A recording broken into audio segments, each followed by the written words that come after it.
Hi, my name is Dr. Phil Selinsky. Today we're going to present the full body reflex routine.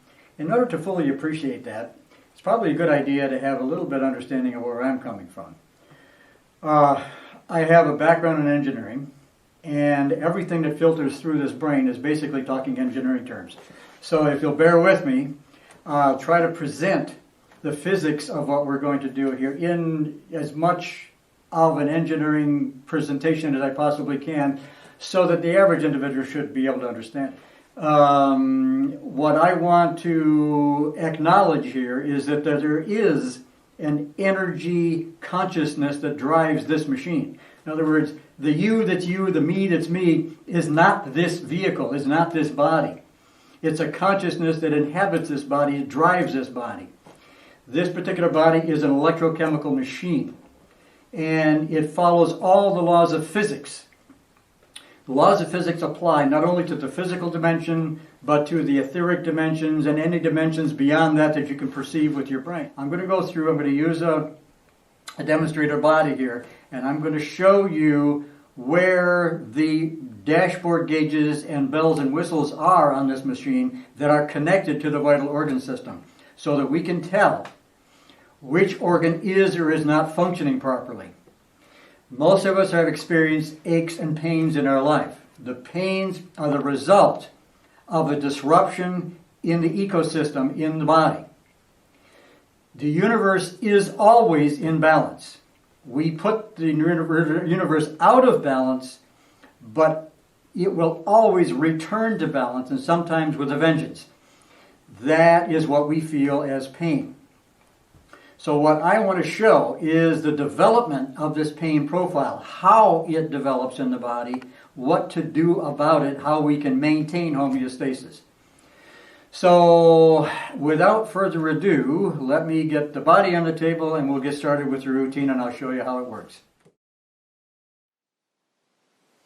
Okay, now we're ready to start the routine. What I want to point out, first of all, is that we need to observe certain things about the body so that we anticipate what we're getting into here. Each organ is wired in series with a number of muscles. The muscles serve as reserve tanks of energy for the vital organ system.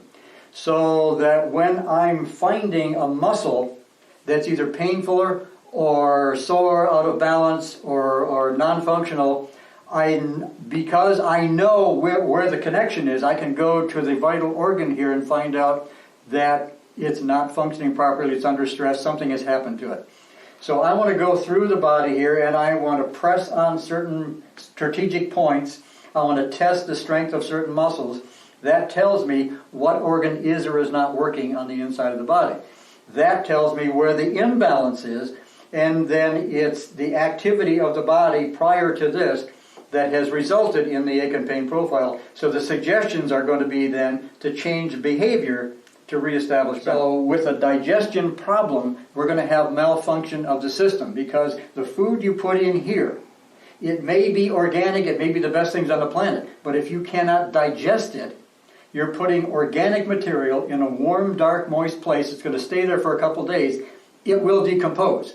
So your body must suspend the rotting process for a couple days until the enzymes inside here break the food down so that you can actually use it. So if I'm finding a low energy in the power circuit that drives the digestive system, I know I'm going to find some type of malfunction in the circuit someplace. If you find toes that scrunch up like this, and I'm talking about just laying naturally like this, if the toes scrunch up like this individual is walking very carefully through life, cautious, anticipatory, anxious. Okay? This then tells me that there is a stress on the kidney circuit. Okay, so the emotional profile of the individual you can see immediately, and that would help you to determine where the pressures are in this particular body, causing the disturbance in the energy field, was causing the aches and pains. You can actually reach up under here, and you can feel the superior medial border of the scapula, where the levator scapulae muscle attaches. Again, levator scapulae is the muscle that raises and lowers your shoulder. It happens to be powered by the same circuit that powers the stomach. So if you find tenderness in through here, again, that's confirmation for what we found earlier, that there may be a problem with the stomach circuit. All right, because this muscle serves as a reserve tank for the stomach. This pectoralis major clavicular muscle serves as a reserve tank for the stomach. The biceps muscle serves as a reserve tank of energy for the stomach. So all these muscles, if they're all sore, confirms that we have a stomach digestion problem going on here. So everything is connected. See, what I'm trying to show here is that there's an interconnectedness through all the parts of the body. You can't just specialize in shoulders. You can't specialize in breast. You can't specialize in thyroid. You can't specialize in one part of the body without giving consideration to the rest of the body, because the rest of the body is telling you what's going on here. For sure, we have liver energy. If you feel it, you can feel it. If the muscle feels tight, there's liver overload here. Now, if you go back just a little bit farther back, about even with the earlobe up and push in, that's the pancreas spot. Okay, so you have liver, pancreas, and gallbladder. All right, just in a straight line right here. So if you have tenderness in certain areas, that tells you things. Because the whole body is not sore, just parts of it is. That's the dashboard gauge that's connected to what's going on here in the torso of the body, in the main machine compartment, the main engine compartment. If this is sore into here, this is sore here, this is sore over here, we've got a gallbladder that is either working overtime or is shut down altogether. And I get this from a lot of people. Well, I don't have a gallbladder anymore, so it can't be the gallbladder. Well, what you've done by taking the gallbladder out is just remove the alarm bell. The energy that drives all this is still here. And it's the energy that's depleted here that's causing the aches and pains in the muscle. If you find tenderness here in the patellar tendon or above the patella in this area here, that's going to result in people having difficulties walking downstairs. Upstairs is not going to be too much of a problem. Pain going downstairs, you're going to notice it right through here. That's a dead giveaway for small intestine problems. I want to point something out here. If I hold the foot up this way, the 2 feet together, and you can superimpose the body here. So for example, this is the head. Here's your spinal cord down through here, spinal column. You've got the chest cavity in through here. The lungs are in through this area. Here's the diaphragm across through here. You've got small intestines in through here. Kidneys are right up in this area.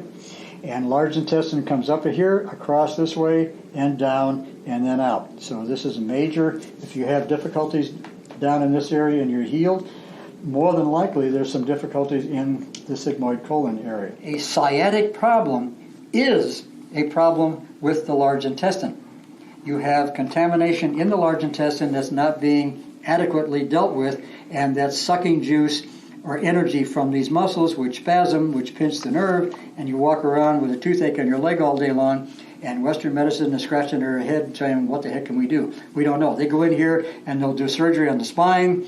They'll get in here and they'll cut the nerve, they'll cut the muscle, they'll do all kinds of different things, ridiculous things, and it's not going to solve the problem. The problem is here. The problem is a spasm muscle because of the contamination of the lymphatic system, because your digestive system isn't working, because you're not eating properly. So this is what we have just covered in this reflex material. We've covered all the major command points on all the meridians. We've covered the reflexes and the stimulation points for the major organs. And we've also touched some of the organs themselves. If you know the geography of the body, then you know the location of the meridian system and the command points and the meridian flows, you pretty much got it nailed. You know where the pains are, you can tell what is or is not happening with the body. So aches and pains tell you a story. And the story is pretty darn obvious once you know the language. Thank you for watching.